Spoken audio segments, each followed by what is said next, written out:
The day 4 men showed up at my shop in handcuffs. Half the county acted like it came out of nowhere. But the truth is their story started long before those police cruisers rolled through the front gates. They thought they were untouchable because they lived behind stone walls, fancy landscaping, and a guard shack where everyone smiled at expensive cars. While I was just the septic guy whose trucks people pretended not to notice until something backed up in their million-dollar homes. My name is Mason Walker. I'm 43 years old, and I own Walker Environmental Systems just outside Cedar Ridge, Tennessee, a family business my father built with his bare hands nearly 35 years ago. We don't wear suits. We don't belong to country clubs, and nobody hangs our company logo on charity banners. But every toilet, every shower, every clubhouse bathroom, every restaurant inside that gated community eventually depended on the pumps and treatment systems we maintained. My dad used to tell me, "Son, people don't appreciate invisible work until it disappears." And I never understood how true that sentence was until the worst month of my life. My wife Emily loved reminding me not to let rude people ruin my day. She taught 3rd grade at the local elementary school and had a way of seeing the good in almost everybody, even the ones who clearly didn't deserve it. We'd been married 16 years, living in the brick maintenance house beside our equipment yard. Nothing fancy, just enough space for us, our old Labrador Cooper, and my younger cousin Noah, who had moved in after leaving the army to figure out what came next in life. Noah spent most evenings rebuilding vintage motorcycles in our garage because turning broken machines back into something beautiful helped quiet memories he never liked talking about. Those motorcycles became his therapy, his pride, and honestly, they looked incredible lined up under the shop lights. Then there was Oak Hollow Estates, the wealthiest neighborhood within 50 miles, home to executives, surgeons, retired CEOs, and people who loved telling everyone how much their property values mattered. Most of the residents treated us with respect because they understood we kept their infrastructure running. But there was another group that slowly became everyone's headache. They called themselves the Community Preservation Committee. Sounds official, right? It wasn't. They weren't elected, weren't part of the actual HOA board, and had absolutely no legal authority. It was just 4 retired men who printed fake identification cards, wore matching navy polo shirts, clipped radios onto their belts, and walked around acting like federal agents over flower pots, mailbox colors, and parked vehicles. The unofficial leader was Douglas Mercer, a former commercial developer who never accepted retirement. He had the smile of a politician and the ego of a man who believed rules only applied to everyone else. The first time we met, he walked up while I was servicing a lift station and asked if I could park my vacuum truck somewhere people couldn't see it because, according to him, it lowered the neighborhood's image. I laughed because I honestly thought he was joking. He wasn't. From then on, every visit turned into another complaint. My truck was too dirty. My boots tracked mud. My employees drank coffee outside the gate. Our company sign looked industrial. One afternoon, he actually suggested I repaint the trucks beige so they would blend into the scenery. Emily laughed so hard, she nearly spilled her iced tea when I told her, "Maybe paint the sewage beige too," she joked. And somehow that little joke carried me through weeks of dealing with Douglas and his 3 shadows, Frank, Leonard, and Victor, men who always stood behind him nodding like dashboard ornaments. Looking back, I realized that it wasn't really about trucks or appearances. Douglas hated that someone he considered beneath him provided a service he couldn't control. Every conversation became a quiet power struggle. He'd issue demands that meant nothing. I'd politely decline because he had no authority, and he'd leave with that tight smile that said he was keeping score. Even some homeowners started apologizing to me after meetings because the fake committee embarrassed them. One elderly resident whispered, "He's going to push the wrong person one day." I smiled and said I wasn't interested in fighting anybody. Truthfully, I wasn't. My business was growing.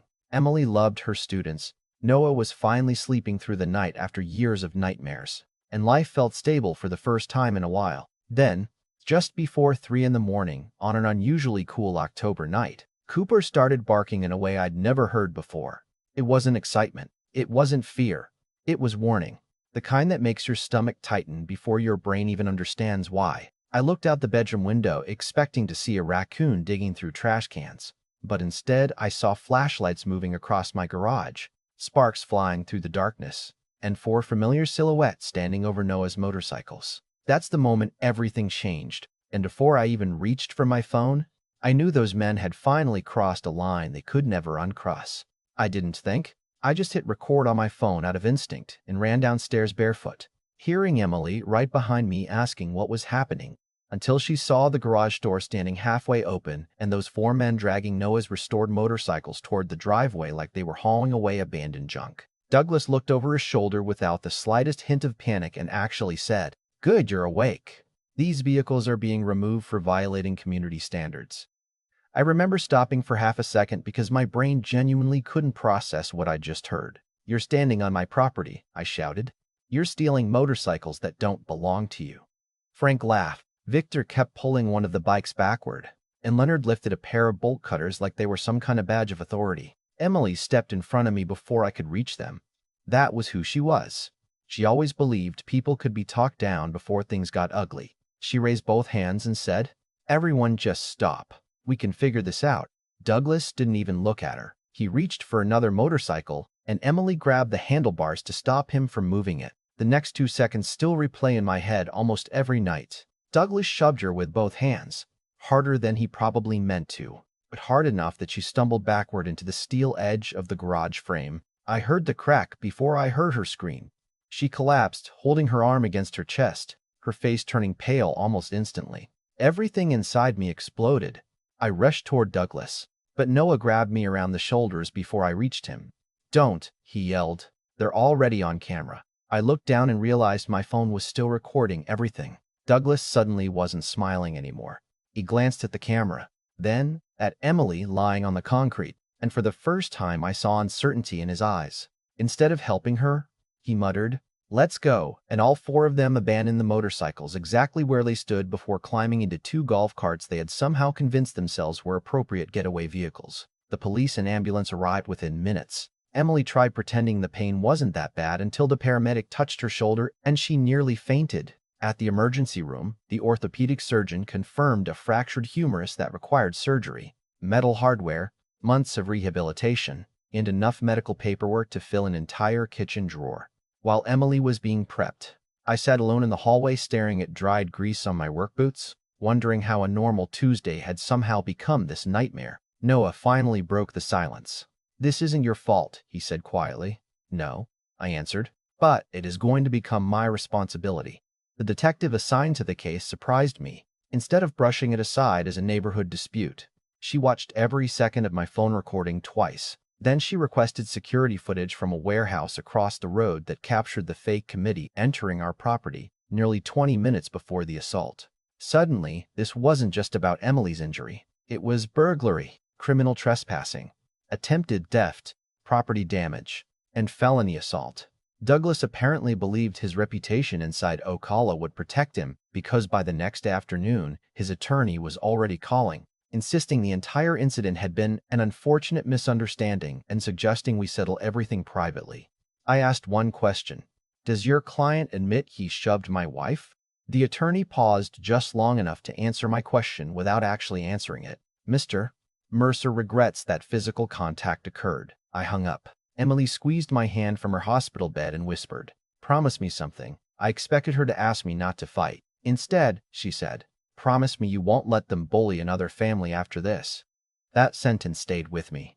After bringing her home, I took over everything around the house while she struggled to do simple things like button a sweater or pour coffee with one hand. Watching the strongest person I'd ever known ask for help opening a jar hurt more than any insult Douglas had ever thrown at me. A week later, the first hospital invoices arrived, followed by estimates from the surgeon, physical therapist, imaging center, and insurance company. Even with coverage, the remaining costs were staggering. That evening, I couldn't sleep, so I drove to our maintenance warehouse looking for old maintenance records I needed for another job. Instead, I found something I hadn't thought about in years. Buried inside a weathered filing cabinet was the original service agreement my father signed with Ocala's developer before the first house was ever built. 35 years of amendments sat behind it, but the original contract carried a handwritten clause my father insisted every commercial agreement include because he'd been burned once during the early days of his business. It stated that any verified act of violence, intimidation, theft, or interference directed toward the contractor, company employees, or immediate family by the client or its authorized representatives, constituted a material breach allowing immediate suspension of non-emergency services until damages were resolved. I read that paragraph 4 times before calling Dad, who had been retired nearly 8 years. He answered on the second ring, and after listening quietly simply asked, "You finally found Clause 9, didn't you?" I laughed for the first time in days. "You knew I'd forgotten about it." He chuckled. "I was wondering when you'd remember. I wrote that after somebody tried threatening your grandfather with a shotgun over a billing dispute. Lawyers said it'd never matter. Turns out sometimes old men know a thing or two." The next morning, I scheduled a meeting with our attorney, Rebecca Sloan, who specialized in commercial infrastructure contracts. She spent nearly 2 hours reviewing every page before leaning back in her chair. "Mason," she said, "this clause is enforceable, especially considering the criminal investigation. If Ocala refuses to address the breach, you are legally permitted to suspend regular service under the terms they accepted decades ago." I stared at her. "You're telling me the contract actually gives us this option?" She nodded slowly. "I'm telling you, your father protected your family before you even knew you'd need protecting. We prepared formal notices for the HOA board, every homeowner, the county health department, and the utility district explaining exactly why regular pumping schedules and system maintenance would be suspended unless the community addressed the contractual breach caused by individuals acting under the appearance of neighborhood authority. I wasn't trying to punish 150 innocent families. I genuinely hoped the real HOA leadership would intervene immediately, condemn Douglas and his group, and work toward a resolution. Instead, their board president called me and said something I'll never forget. "Can't you just let this go? These are respected members of our community." I looked at Emily carefully, struggling to lift a coffee mug with her left hand, and answered, "Respect is earned. Your respected members broke my wife's arm." 2 days later, the suspension officially began. The pumps kept running for emergency environmental compliance, exactly as required by law, but routine maintenance, overflow management, sludge removal, and scheduled servicing stopped. The first day, nothing dramatic happened. By the second afternoon, residents started calling because slow drains were appearing across several sections of the neighborhood. By the third morning, my office voicemail contained nearly 70 messages. Then local television crews arrived after county inspectors posted temporary health advisories near the clubhouse. And suddenly, the same people who had ignored us for years wanted to know exactly where the septic contractor lived. Because for the first time since Oak Hollow existed, everyone inside those expensive gates realized the invisible work they had always taken for granted wasn't invisible anymore. And before sunset, I saw 2 black luxury SUVs pulling into my driveway, with Douglas climbing out wearing the same confident smile he had the night he shoved my wife. As if he still believed the story was somehow going to end on his terms, Douglas walked toward me with 3 attorneys, the HOA president, and every ounce of confidence money can buy, smiling like we were about to negotiate over a delayed landscaping contract instead of the fact that my wife still couldn't raise her right arm above her shoulder. He didn't apologize, didn't ask how Emily was doing, didn't even pretend to care. He simply pointed toward Ocala and said, "You've made your point. Turn everything back on." I looked at him for a second and realized something that changed the way I saw people forever. Some people don't recognize consequences until they become expensive. I invited everyone into the conference room above our maintenance shop, slid a thick folder across the table, and waited while Rebecca handed each attorney an identical copy. Douglas barely looked at it before asking, "What's this?" I answered, "The total cost of rebuilding what you broke." Inside were itemized medical expenses, projected rehabilitation costs, increased insurance premiums, property damage, emergency legal fees, lost business opportunities caused by the investigation, enhanced security upgrades for our facility, and the financial impact of contract interference. The final page totaled just over $548,000. Douglas actually laughed out loud. "You'll never collect that." Rebecca smiled before I could answer. "Whether we collect or not is a question for civil court. Whether your client committed multiple felonies is a question for the district attorney." The room went completely silent. The HOA president looked at Douglas with an expression that said she had just realized this disaster was much bigger than she'd been told. She quietly asked him, "You said nobody got hurt." Emily slowly rolled up her sleeve, revealing the surgical scar running down her upper arm. Nobody said another word for several seconds. They left without shaking hands, and I honestly thought we'd be spending the next 2 years buried in lawsuits.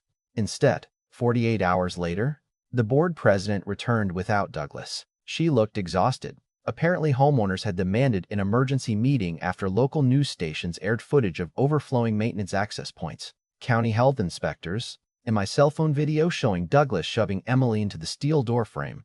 Overnight, the neighborhood completely turned against the four men who had spent years pretending to protect property values while bullying anyone they considered beneath them.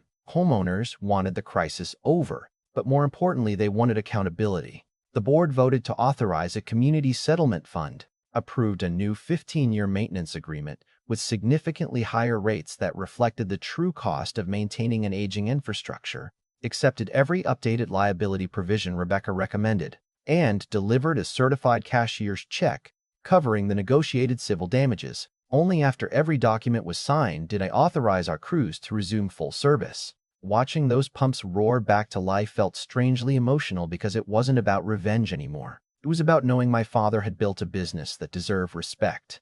Not because we made people comfortable, but because we quietly protected public health every single day. I figured that would be the end of it. I was wrong. About 3 weeks later, Detective Alvarez called asking if I could come downtown because the district attorney wanted one final meeting before presenting the case to the grand jury.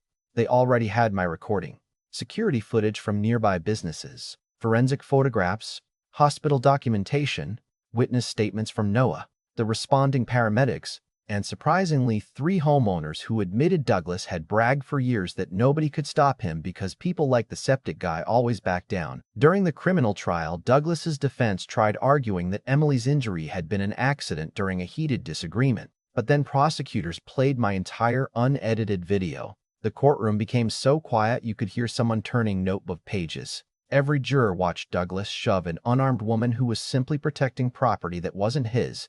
They watched the motorcycles being dragged from our garage after bolt cutters had already sliced through our lock. They watched all 4 men flee instead of helping the woman lying on the concrete. No dramatic speeches were necessary because the video told the truth better than anyone else could. After only a few hours of deliberation, the verdict came back guilty on multiple counts. Douglas received a prison sentence for felony assault and organized theft offenses, while Frank, Leonard, and Victor were convicted for conspiracy, criminal trespass, and participating in the attempted theft. As deputies placed handcuffs on Douglas, he looked directly at me and quietly said, "You ruined my life." I surprised myself with my answer. "No, Douglas. You ruined your own. I just refused to clean up another mess you created."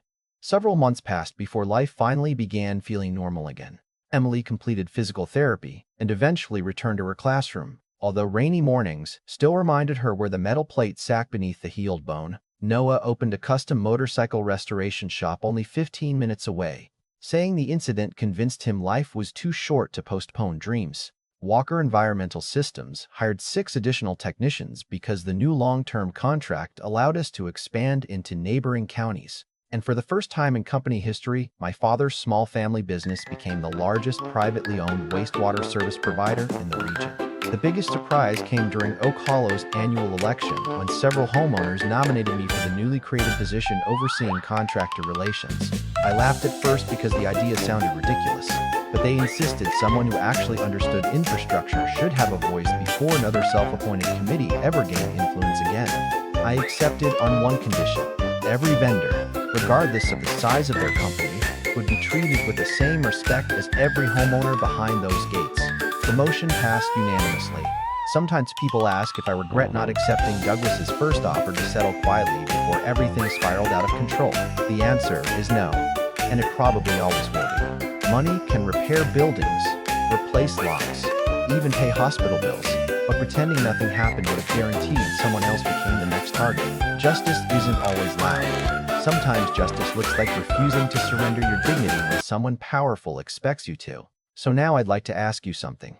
If you had been standing where I stood that night, watching someone shove your spouse while trying to steal from your family, would you have accepted a private apology and moved on? Or would you have fought all the way to the end like I did? Let me know down in the comments because I'm genuinely curious where you draw the line between forgiveness and accountability. And if this story made you think, don't forget to like, subscribe, and share it with someone who still believes ordinary people can't stand up to bullies with money and influence. Because sometimes the strongest thing a person can say is simply, enough.